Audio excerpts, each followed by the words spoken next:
Alam niyo kung tutuusin, kung naging tama sana ang direksyon sa simula nitong kasalukuyang administrasyon, lahat magagawa eh. Kung maganda sana ang takbo, naging takbo. Wala eh, nagkadis-kadis-karil tayo. Lalo na, yung tatanungin sa atin yung credibility, dun magbabase ang tao eh. Sasabihin eh, ito ba mga magpapalit ng konstitusyon? Ano ba yung papalitan natin? Sagrado yan eh. Sa mga batas natin, sagrado yung konstitusyon eh. Mga kaibigan eh. Ito bang mga may kaso ritong pulis hindi matanggal? Ito ba mga magpapalit ng saligang batas? Eh di lalo na. Kung mapalitan, ito ba magpapalit ng saligang batas eh? Yung may mga magnanakaw eh. Wala nakasuhan. Ito ba magpapalit ng saligang batas? Oh. Na ang pagpapatupad ng batas eh, may kinikilingan, may pinapanigan, mga kaibigan. Yan ba ang magpapatupad ng batas? O magbabago ng saligang batas? Anong klaseng saligang batas ang gagawin yan? Kanin baboy na konstitusyon? Pinakasalaulang saligang batas siguro magagawa niyan. At saka alam nyo, pwedeng masabi natin eh, di ba, sinasabi ko nga nung nasa radyo na kami, nung binabalangkas tong bagong konstitusyon na to eh. Di ba? Alam ba ninyo kung bakit pinalitan ang konstitusyon? To ulitin ko na naman. Sa panahon ni Cory. Kasi si Cory hindi nanalo na presidente. Kaya lang siya nakaupo,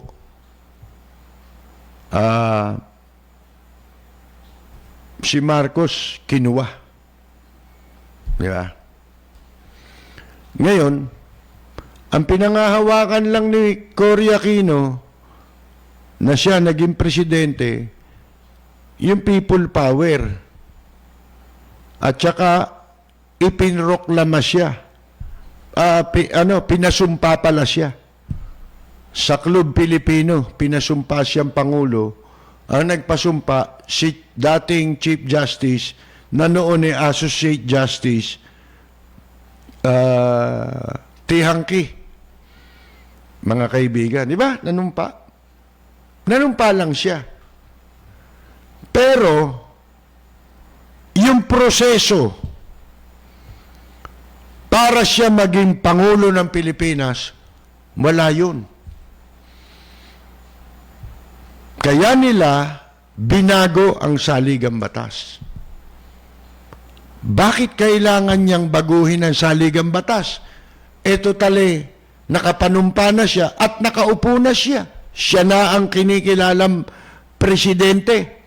Actually, international, nire-recognize na siya na presidente. Pero bakit nila pinalitan ang saligang batas? Ang unang intensyon ay yung kanyang pagiging lehitimo, yung legitimacy ng kanyang presidency. Bakit? Kinikilala ka nga. Pero wala sa batas yung pagiging presidente mo. Wala kang tinutuntungang batas.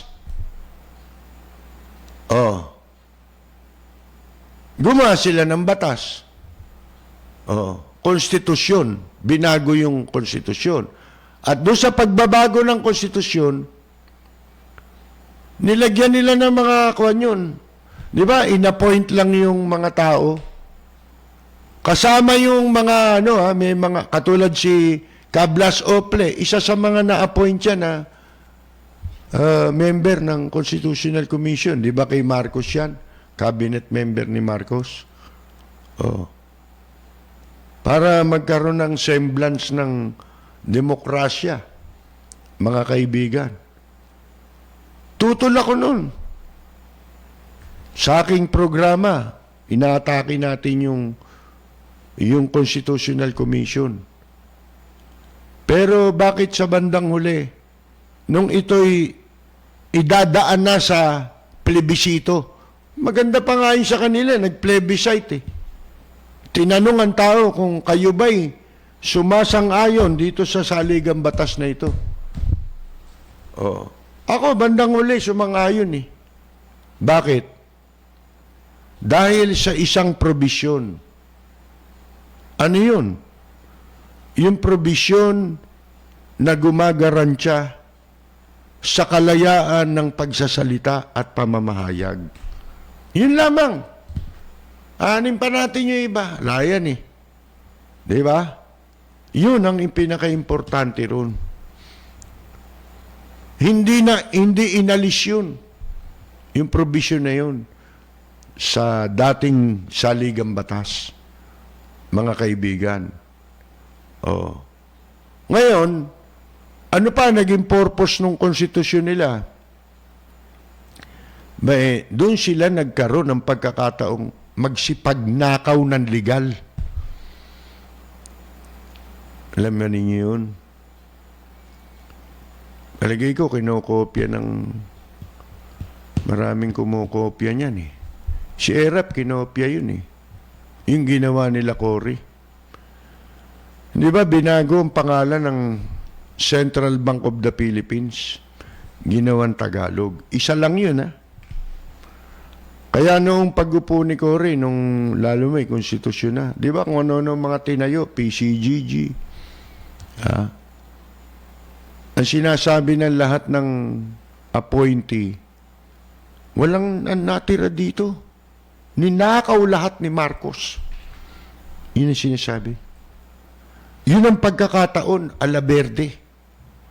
Magnakaw tayo, ang sasabihin lang natin, kung ano yung dadat na natin dyan, na nakawin natin, ang sasabihin lang natin, ninakaw ni Marcos, tapos ang kwento, paniniwalaan eh, ng tao eh. Mga kaibigan eh. Pero maraming hindi naniniwala, katulad kami, hindi kami naniniwala. Paano mananakaw lahat ni Marcos yun eh, madalian yung alis niya. Di ba? Bigla yun eh, abrupt ang pag-alis ni Marcos eh. Isang iglap eh, nawala si Marcos sa Malacanang eh. Kaya nakikinig sa akin ngayon, no, sila Rudy Puti. Kilala niyo ba si Rudy Puti? Mga tagaloob sa Malacanang yun, mga nagsisilbi ron. Pero mga sundalong nakausap ko na pagkatapos nung wala na sila ron, nakakausap ko sa mga, alam niyo na, naghahanap sila ng kakilala noon dahil ni pamasahe, wala sila. Nung wala na sila Marcos. Yan, tanungin niyo sila Rudy kung paano kinuha si Marcos sa loob ng Malacanang. Mga kaibigan. Noon, ikita nyo, pinalitan na yung Bangko Sentral ng Pilipinas. Pinalitan lang ang pangalan eh. Wala na.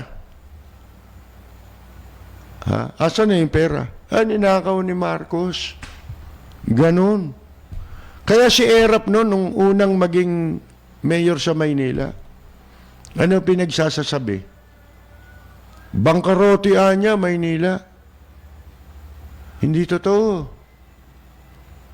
Merong record. Alam ba ninyo, pumirma? Yung mismong auditor ni Erap na ipinalit sa auditor na nanungkulan sa panahon ni Mayor Lim. Sinertify niya kung magkano lahat ang perang iniwan ni Mayor Lim. Intact sa mga bangko.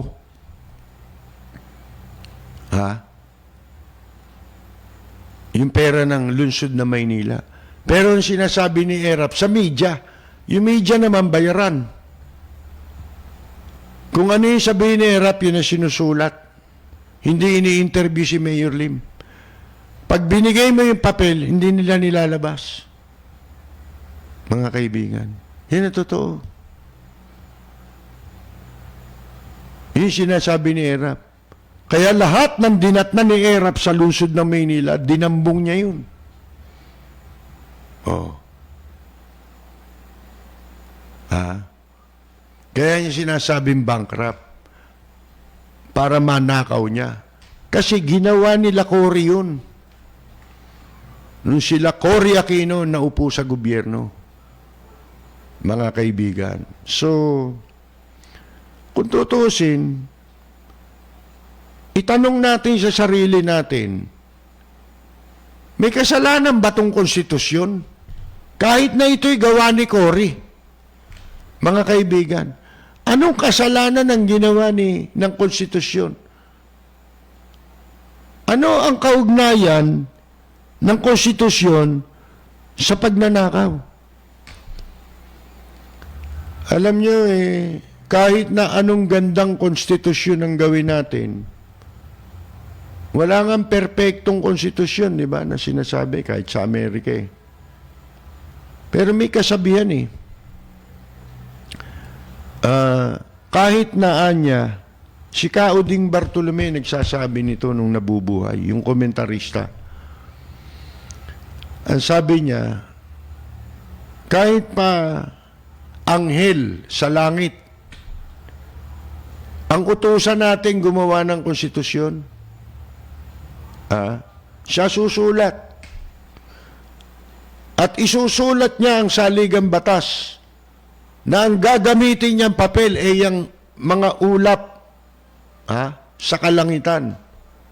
At ang gagamitin niyang tinta sa pagsulat ay yung Pacific Ocean. Isipin mo, anghel ang susulat ng konstitusyon, may mas maganda pa ba ron? Di wala na, di ba? Yun ang pinakamagandang konstitusyon. Ang tanong ito, sino magpapatupad? Sila? Sa madaling sabi, wala namang, ang problema, wala naman sa konstitusyon Ang problema nandun sa mga nagpapatupad ng konstitusyon na bumabaluktot sa saligang batas natin dahil sa pera, sa kasakiman, mga kaibigan, sa kapangyarihan at sa salapi. Ang ginagawa ng DILG, kasakiman yan Ginagawa nila yan para sa sarili nila yan Makikinabang ba tao dyan? Ibig mo sabihin, pag nagpalit ang konstitusyon magiging langit na ba itong Pilipinas? Magiging paraiso na ba ito? Hindi. Ang problema natin, hindi natin pinatutupad. Unang-una, yung political dynasty, na ipatupad ba yun? Nasa konstitusyon yan. Sino dapat magpatupad yan? Di ba sila? Yung mga mambabatas at saka ang executive. Naipatupad ba yun? Hindi nila maipatupad. Bakit? Laban sa interes nila mga kaibigan. Pangkaraniwang batas na lang, hindi maipatupad. Gumawa pa ng mga special law para masigurado na yung pagnanakaw sa salapi ng bayan maging mabigat ang kaparusahan. Naparusahan ba yung mga mandarambong? May pakalat-kalat pa Naghahamon pa ng batas, di ba? Katulad ni Jinggoy. Wala ang problema ng Pilipinas, wala doon sa konstitusyon ang Russia may konstitusyon yan, ang China may konstitusyon yan. Ang Amerika may konstitusyon yan, ang Japan may konstitusyon yan. Sa kanila, gumagana sa kanilang mga bansa yung konstitusyon nila. Dito lang naman hindi. Tingnan ninyo, isang halimbawa. Yung ipinasang batas ng Kamara. Kamakailan, nung 1 buwan lang yun. 1 o 2 buwan na nakakaraan. Palihim din, pataksil din. Labag sa konstitusyon yun eh. Kaya ito si Enrile, dumidiskurso siya ro sa ABS-CBN, may gawa ng konstitusyon eh. May gawa ng batas eh, panibago, na nilabag ang konstitusyon. Yung 100% na pinapayagang 100% ang ownership ng mga dayuhan sa mga public utilities kasama ang telecommunications. Mga kaibigan, ano sasabihin mong di ba, yun nga yung binabanggit niyang provision sa konstitusyon, dapat magmay-ari ng communications Pilipino citizen. May batas na silang ginawa, nilabag yung konstitusyon. Nakasulat sa konstitusyon yung sinasabi ni Enrile. Pero may batas na ngayon. Hindi nga kinukonsulta mamamayan eh. At masama yung batas na yun. Bakit? Hindi ka pwede magpalit ng batas sa konstitusyon nang walang charter change na hindi naman tayo nagsasagawa ng pagpapalit ng saligang batas. Ang Kongreso walang karapatang gumawa ng batas na sisira sa batas na nasasaad sa saligang batas. Bawal yun. Ano yung batas na yun? Ito mga kaibigan. Ginawa na nila ito. Tapos na ito eh. Ipinasa nila yung House Bill number 78. 136 na luko-luko ang pumirma rito. Bumoto rito, mga kaibigan. Economic charter change. Mga kaibigan, na kontra sa sinasabi ng saligang batas. Hindi nga pwede magmayari. Dito pwede. Pati yung inaalaw ang nasa saligang batas natin, pinapayagan lang yung dayuhan hanggang 40% ownership, mga kaibigan. Pero 100% wala sa saligang batas yun. Therefore, labag yun. At hindi ka pwedeng gumawa ng batas na sasalungat sa provision ng konstitusyon. Ba't ito? Walang kumu-question dito. Mga kaibigan. Ang galing ni Enrile, ba't di mo dito gamitin yan? Yung galing mo. Wala yan eh. Interest lang yung ABS-CBN. Sa iilang tao lang yan eh. Pero ito, sagad-sagarang pagsalangsang sa kanilang, sa mandato nila. Ano ba mandato nyo? Hindi sila inihalal para gumawa ng anumang probisyon ng konstitusyon. Sila'y inihalal para gumawa ng batas, na karaniwang batas, na alinsunod sa sinasabi ng konstitusyon. Mga kaibigan, ito, bumoto sila, noong March 10 ito eh. 136 na luko-luko. Ito dapat mga makasuhan ito eh. Dapat ito, di ba, kinakasuhan to mga to, mga kaibigan. Na nagbibigay ng 100% na karapatang magmay-ari ang mga dayuhan ng negosyo dito sa Pilipinas. At ayon dyan, sa ilalim ng House Bill number 78, kasama yung public services.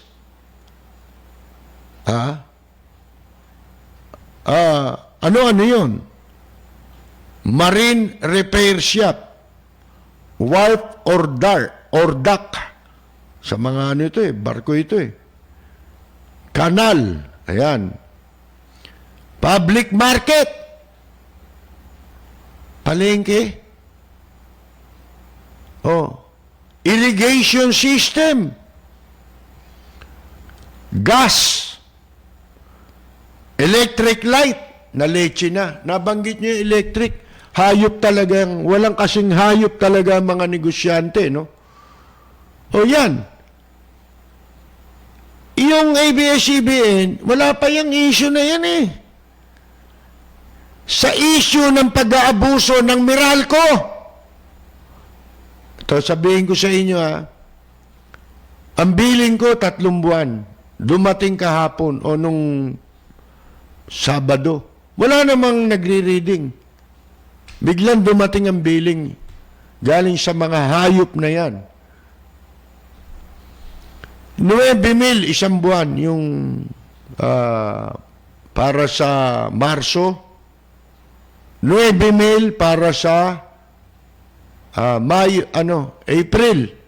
At ngayong May, alam niyo kung magkano? Isama mo yung 9,000, ang suma total nila kasama raw itong Mayo, 52,000.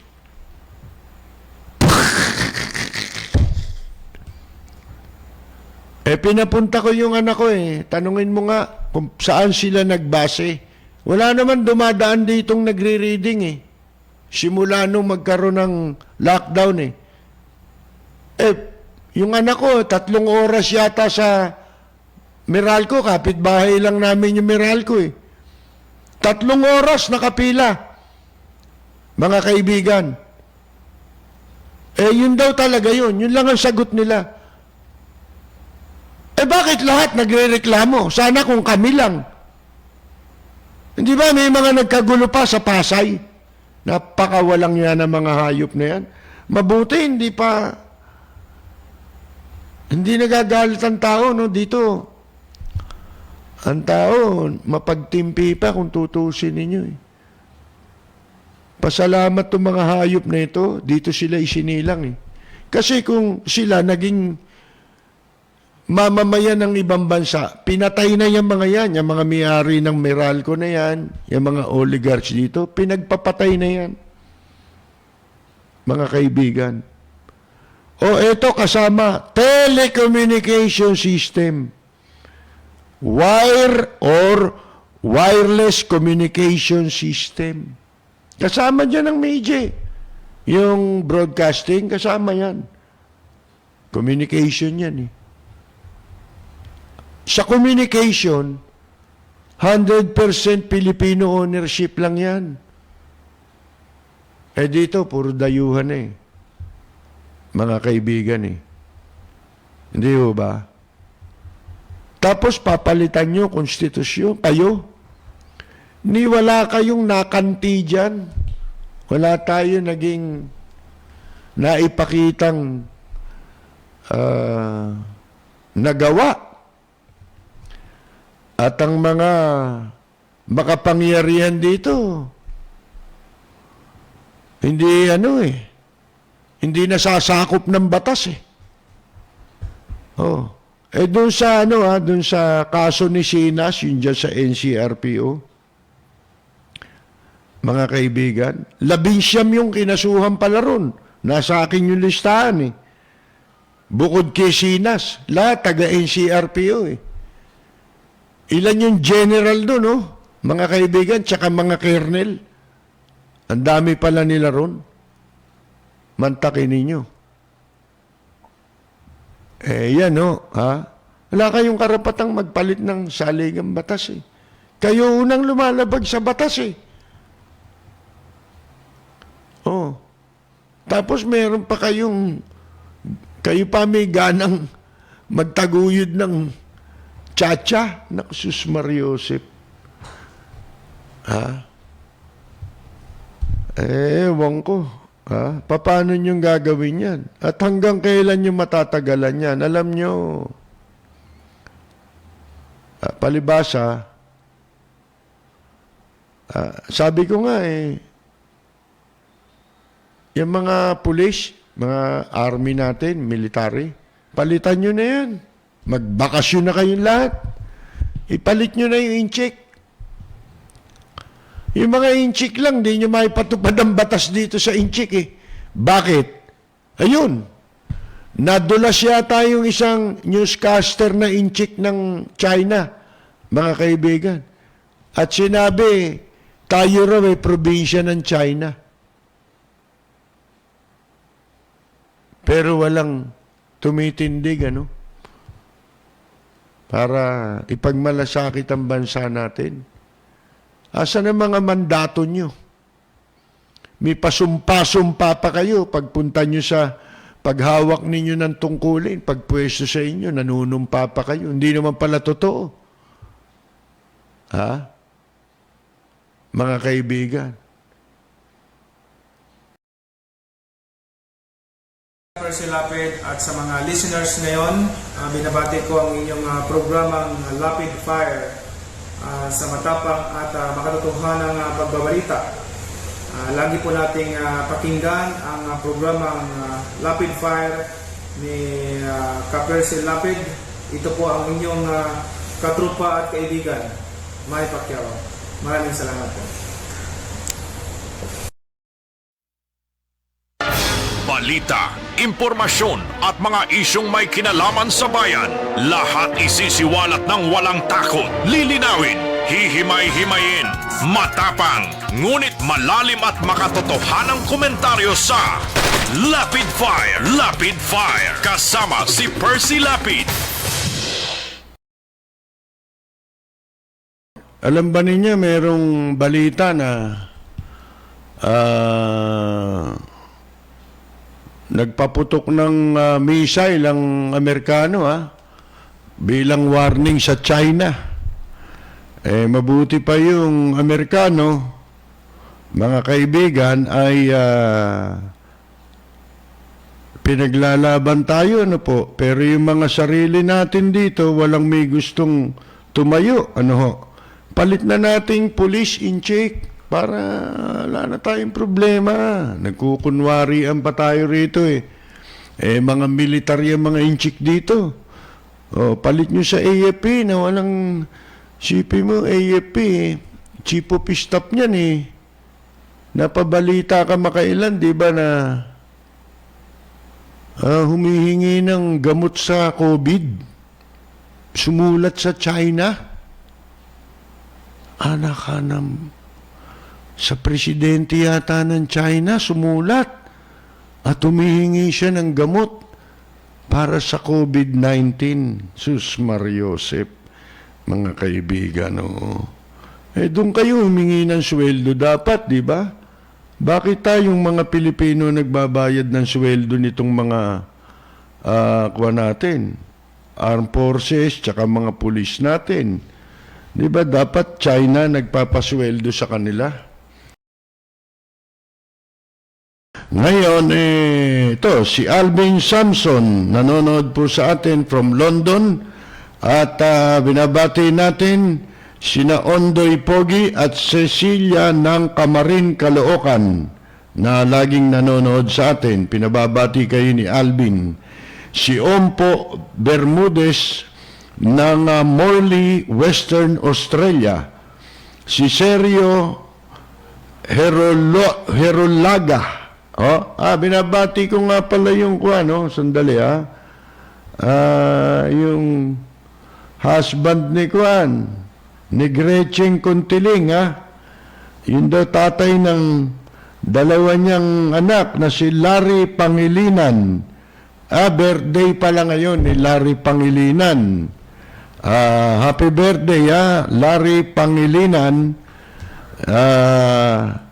At At si Gretchen, binabati ko rin. Kasamahan natin dati sa Kaag yan.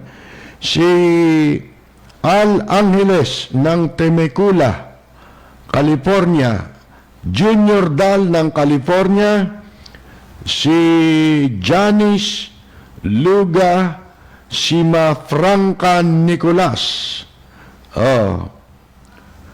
Ayaw daw niya sa fake news. Hindi ako konektado sa ABS-CBN. Huwag ka na rin makinig sa iba kasi ang gusto mo lang mapakinggan yung gusto mo. Di pakinggan mo yung sarili mo. I-record mo yung sarili mo. Kaya mag-Facebook ka, ikaw lang nanonood. Paki-ano mo to, paki-block mo to. Ayoko yung mga ganito, yung mga... kayo mapagawa ng fake news Si Nisita Ceruelas, nabati na natin si Nisita. Si Joe De Lemos ng Fresno, California. Si Jason Rigunan. Edna Bayangos. Si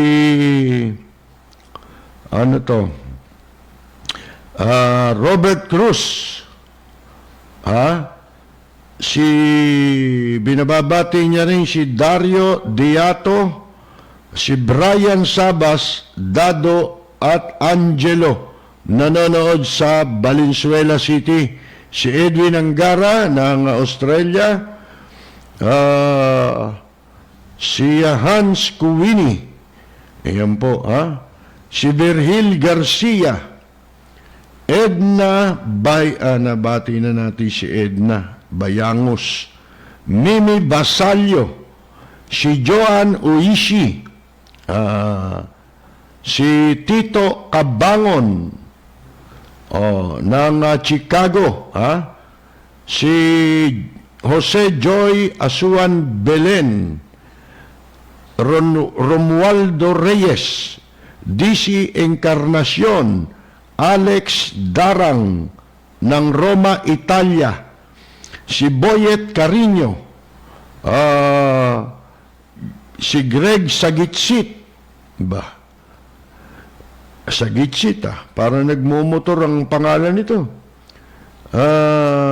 Enrico Camilo Gomez, ng Zayed Military City, Abu Dhabi. Ayan, DC Plant Operators. Binabati natin, mga kababayan natin dyan, Enrico Camilo Gomez. Si Dave Dumbrique, Ricky Alfonso, Catherine R. Uy, Willie De La Cruz, George Borabo, si D. Michel, ayan. Sino kaya itong D. Michel? Si Celestino Tolentino, si Rusty ito, isang mahusay na at veteranong musician. Hanggang ngayon, galing kumanta niya, galing magbahon niya, no? Si Kamaita Basilio na ating pong katropa, binabalita niya sa atin kung gaano karami nakikinig sa atin, mga kaibigan. May mga nagtatanong sa kanya, ikaw ba yung binabati doon sa Lapid Fire? Sabi niya, ako nga yun. Si June Gases, naging daan din na maraming, gano'n naman dito Yung mga matagal nang di nagkikita, nagkakausap, magkakakilala, nasa iba't ibang lugar, magkakahiwalay na lugar, dito naghahanapan sila, hindi sila magkita sa Facebook, nagkikita dahil dito sa programa natin. Yun ang magandang isang nagagawa ng ating programa. Si David Lazabak, si Derek Barry, Danny Boboy Duran, isang musician yan, mga kaibigan. Anniversary pala nila ngayon ni Jazz, Jazz Paki, nasa Imus sila, At binabati natin si Danny Boboy Duran, na musician, kaibigan nating matagal na. Happy Fiesta raw sa Barangay Bagong Bayan, Libmanan, Camarines Sur. Happy anniversary sa inyo, Dani ha. Si Reddy San Miguel, Reynald Floria ng Naples, Italy. Muli na raw nagbukas ang lahat ng negosyo sa Naples, Italy. Ayun, okay naman ano. At saka wala na yatang reported na mga bagong kaso. Si Noel Nunez, binabati natin sa New Jersey, Chodora Alcairo, Virgil Garcia ng Corona, California. Si Elsie Rubio Besorio, Josue Hernandez, watching from Canada. Si Elsie Rubio Besorio naman ay taga Pasig City pala. Ricardo Macapagal. Si Russo Feliciano ng Pasadena, California. Michael Cadjao. Cyril Belen. Si Lilibet Vega. Si Junes Key Walter Monhe Cabs. Si Bal J. Tamor. Si Yaba Dabaduds, Leonardo Armin ng Las Vegas, Nevada.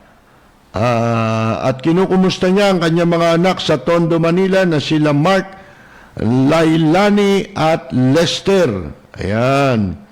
Si Emilski Zapata Sablan, Annalyn Lopez, Emmanuel Inigo ng Jubail Kingdom of Saudi Arabia, Diana Sayas Kirante, Jason San Pablo, Ted Noriega D. Makulangan, Victor Dalit, Leon Nilo,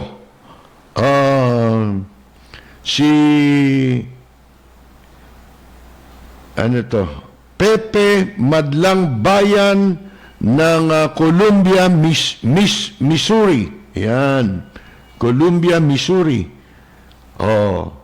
Si Reddy San Miguel sa San Bernardino, California. Nanonood. Joseph Jude Caporal Villaseñor. Nasa Kuwait naman po. Si Bing Cardenas Branigin, isang veteran journalist. Si nandun sa Washington, D.C. Si Dante Pahuriray.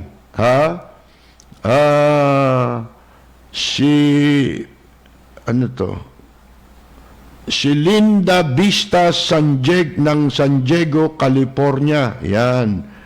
Arnel Mercado from Manitoba, Canada. Sabi ni Marilyn Cruz, no to cha-cha. Pati sa tango, no. Alex Camacho, Maria Dolores Santos, Maria Cruz. Ang dami pa ho dito, pero hindi ko na ho mababasa, mga kaibigan. Ihabol ko lang si Lolo Benamin Tado, Lola Veronica Tado, ang buong pamilya Tado, dyan po sa Barangay Bagong Silangan, Quezon City. Ingat daw po kayong palagi at miss na kayo ng inyong pinakamamahal na apong si Braille.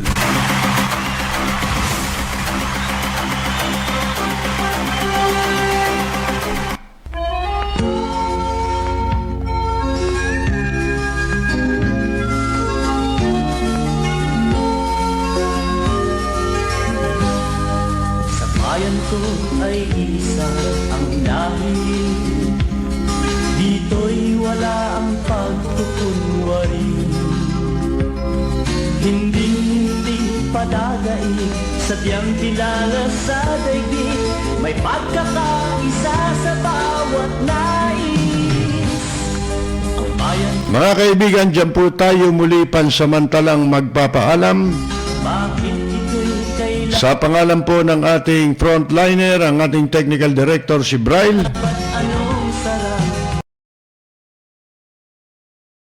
Magandang yumaga, Jonathan Maloya. Pantay, walang nang-aapit, ang pag-ibig ay tunay. Dito sa bayan ko, dito'y makikilala mo ang sang nagmamahal sa'yo.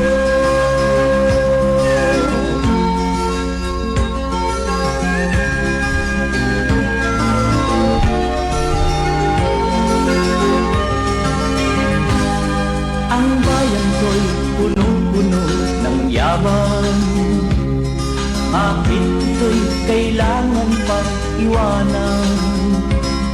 Hindi nga ba't anong sarap mabuhay ng buong ganap sa bayan mo, sumapit ng iyong wakas. Dito sa bayan ko, lahat kami pantay-pantay, walang nang-aabit, ang pag-ibig ay tunay.